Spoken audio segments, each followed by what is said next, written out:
안녕하십니까, 박정호입니다. 요즘 저희 박정호 TV 채널에 많은 분들이 환율에 대해서 관심이 많으신 것 같아서 환율과 관련된 영상 하나 추가로 해봤습니다. 요즘 이런 이슈들을 제기하는 언론 보도가 많더라고요. 위안화, 달러의 패권에 위협을 주고 있다, 뭐 이런 논조입니다. 자, 그래서 이 부분에 대해서 어떻게 받아들여야 되고, 위안화의 위상, 그리고 달러의 위상은 어떻게 되는지 그 부분을 한번 일목요연하게 설명드려 보도록 하겠습니다. 먼저 최근 위안화의 이슈가 이렇게 크게 불거지고 있는 몇 가지 상황들을 한번 정리를 해보면요. 일단 중국 내에서 대외 거래를 수행할 때 결제했던 화폐 비중이 위안화가 1등이 됐습니다. 중국 내가 아니라 대외 거래입니다. 중국도 2010년까지만 하더라도요, 대외 거래를 할 때 위안화로 대외 거래를 했던 비중은 0%였습니다. 대부분 80% 이상이 달러였죠.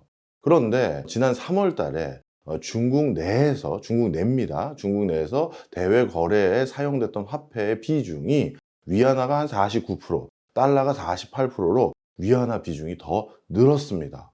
이야, 이거 어마어마하다라는 인상이 일단 있죠. 그 다음에 바로 전달에 브라질의 룰라 대통령이 시진핑과 미팅을 했었을 때 뭐라고 했냐면, 앞으로 브라질은 위안화로 결제하겠다라고 하면서 대외 결제 시 위안화를 쓰겠다고 얘기를 했어요. 그 다음에 중동 국가들 중에서는 중국이 중동에 투자할 때 위안화로 투자하는 것을 허용해 주겠다, 이렇게 선언을 했고, 그리고 중국이 석유를 사갈 때 위안화로 사가는 것도 허용해 주겠다, 이렇게 서로 협의라고 해야 될까요? 예, 이런 게 이루어졌습니다. 이러다 보니까 이거 전방위적으로 위안화의 위상이 높아지는 거 아니냐, 이런 인식들이 방금 제가 말씀드렸던 일련의 상황들 속에서 이제 불거지기 시작한 거고요. 뿐만 아니라 러시아 역시도 지금 달러로서의 대외 결제가 막힌 상황에서 러시아 내부에서 필요한, 국민들이 필요한 생필품이나 공산품을 사는 방법이 주로 중국을 통해서 사오는 방식을 진행하다 보니까 달러를 막혔으니 자연스럽게 위안화로 사고 팔고 하다 보니 러시아 내에서도 위안화 거래 비중이 최근 5배 가까이 전년 대비 올라간 상황입니다. 야, 이쯤 되면 진짜 위안화 전 세계적으로 어마어마하게 쓰이는구나, 이렇게 인상을 갖기 쉬운데요. 자, 그런데 국제적인 통계를 보면 그렇지 않습니다. 좀 전에 말씀드렸던 그런 일련의 사례들, 그게 분명 불거진 것은 분명한 사실입니다. 하지만 전 세계 대외 결제 수단으로 위안화가 사용되는 비중은 단 3% 수준에 불과합니다. 그러면 교수님, 나머지는 어떻게 되나요? 근 60% 가까이가 달러로 결제가 되고요. 나머지 20% 가까이가 유로합니다. 그리고 나머지 엔화, 파운드 이런 것들이 좀 있고, 그리고 한 2% 정도가 바로 위안화죠. 즉 무슨 얘기냐, 국제적으로 아직 위안화는 보편적인 대외 결제 수단으로 통용되지 않아요. 어떻게 보면 미국의 힘의 공백 상황에 놓여져 있는 특정 지역, 특정 지정학적인 위치에 있는 국가들과 일부 거래에 있어서 위안화를 활용하기 시작했다, 이런 정도의 시그널이 지금 맞는 것이지, 아직까지 달러의 위상을 위협할 정도까지는 절대 이르지 못했다, 이렇게 보시면 되겠습니다. 그리고 또 하나, 중국은 그러면 예전에는 그 비중이 더 낮았을 텐데 2, 3%면 이게 내년에는 10% 되고 그 다음 연도엔 20% 되고 뭐 그런 추세인 거 아닙니까? 이렇게 얘기하실 수 있는데요. 아닙니다. 사실 대외 결제 수단으로 중국의 위안화가 근 3%까지 올라온 그 이면에는 조금 더 자세히 들여다보면 중국이 3%까지 끌어올리기 위한, 어떻게 보면 억지 춘향적인 정책들을 많이 해왔다는 것을 우리가 알 수 있습니다. 그 대표적인 게 바로 뭐냐?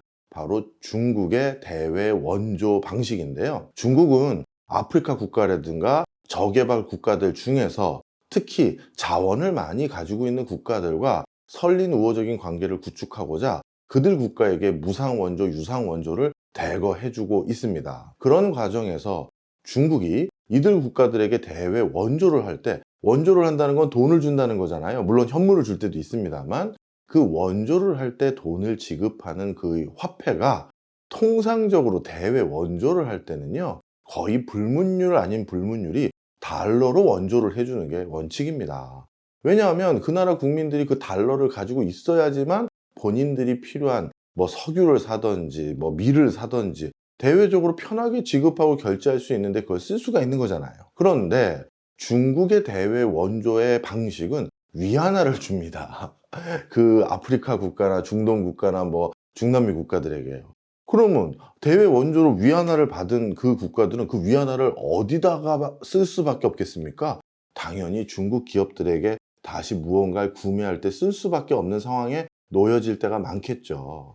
자, 바로 해외 원조를 줄 때도 이렇게 위안화를 통해서 줌으로써 그것으로 대외 결제 수단에 위안화가 적지 않은 비중을 차지하게 만들려는 중국의 인위적인 정책적 노력 때문에 그나마 대외 결제 수단에서 전체 비중에서 3%가 위안화가 된 것이지, 아직까지는 갈 길이 멀다, 이렇게 보시면 되겠습니다. 자, 그러면 앞으로의 추세는 또 어떻습니까? 자, 앞으로의 추세를 말씀드릴 때도 한 가지 꼭 기억해야 될 게 있습니다. 미국의 달러가 이렇게 전 세계인들의 기축통화가 되기 위해서 반드시 미국이 감내했던 게 하나 있습니다. 그건 바로 뭐냐면 어마어마한 무역수지 적자를 감내했습니다. 자, 우리가 어떤 통화를 보편적인 거래수단이나 보편적인 결제수단으로 활용하기 위해서는 일단 그 화폐가 유통되는 양이 많아야 돼요. 나랑 온 가족만 쓰는 이상한 별도의 화폐가 있다? 그거 전국적으로 안 받아주겠죠. 왜? 그 다른 사람들이 유통을 같이 안 해주는 독특한 화폐잖아요. 지금 무슨 얘기냐? 전 세계인의 통화가 되려면 전 세계적으로 그게 미국 바깥에서 많이 쓰여지고 많이 그게 어딘가 돌아다녀야 되는데, 자, 그러려면 미국이 어떻게 했다? 달러를 해외에 많이 주면서 물건을 사줬다는 얘기거든요.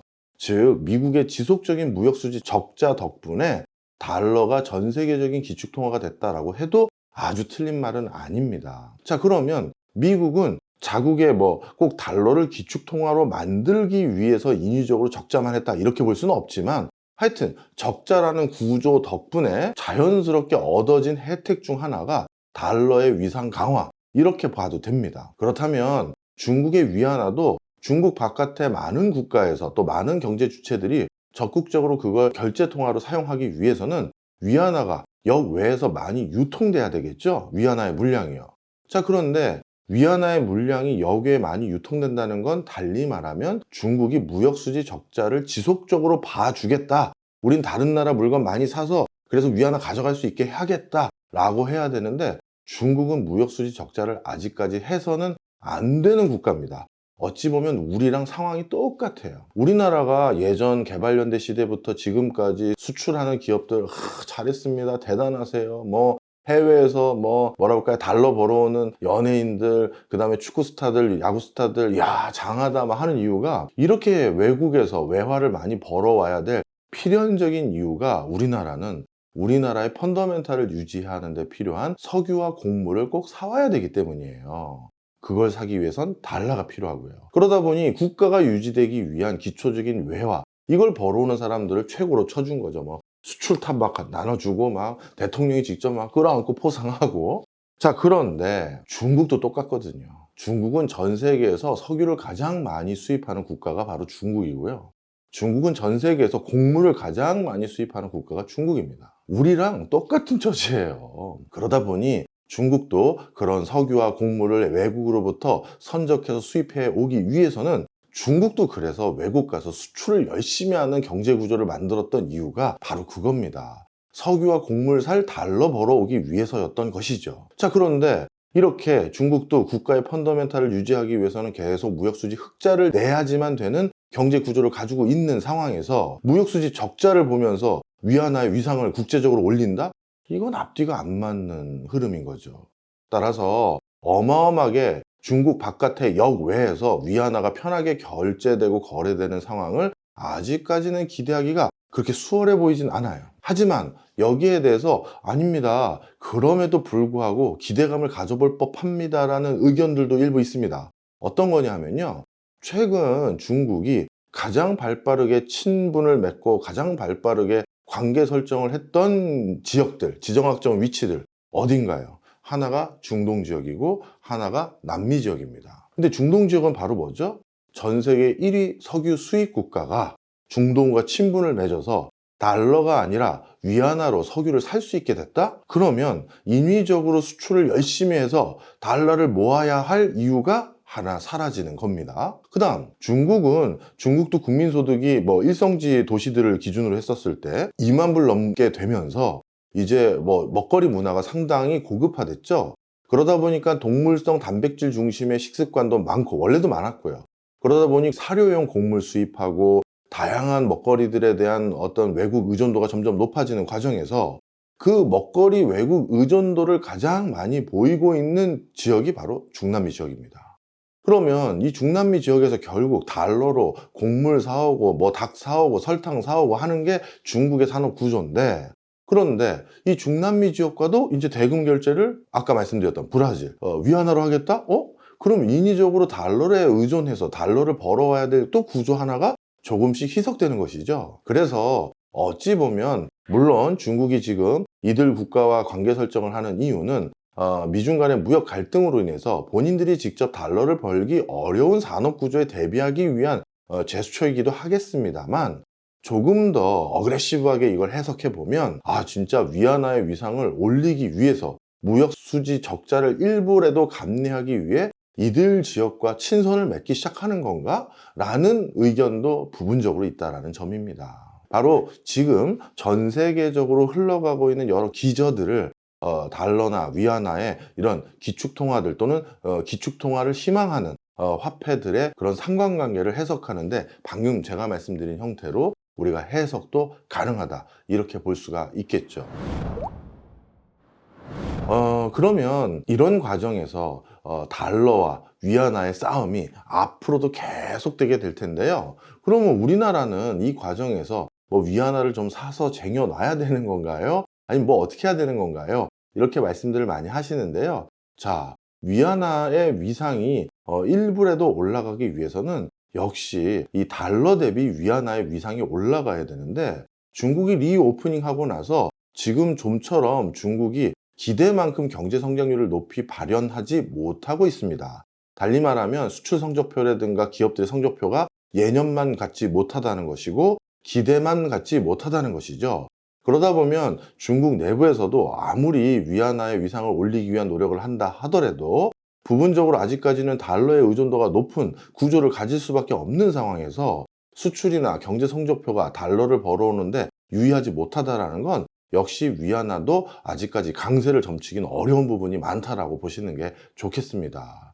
자, 그러다 보면 이래저래 아직까지는 전 세계는 달러를 중심으로 한 세상이구나, 이렇게 인식을 하게 되겠네요. 자, 앞으로 어떻게 보면 각 국가의 화폐 가치들 뿐만 아니라 세계적인 리딩 화폐들의 가치들이 많은 변화가 일어날 것 같습니다. 우리 박종호 TV에서도 이런 변화의 흐름들을 어찌 읽어야 되는지 그때그때 또 영상으로 소개시켜 드리도록 하겠습니다. 고맙습니다.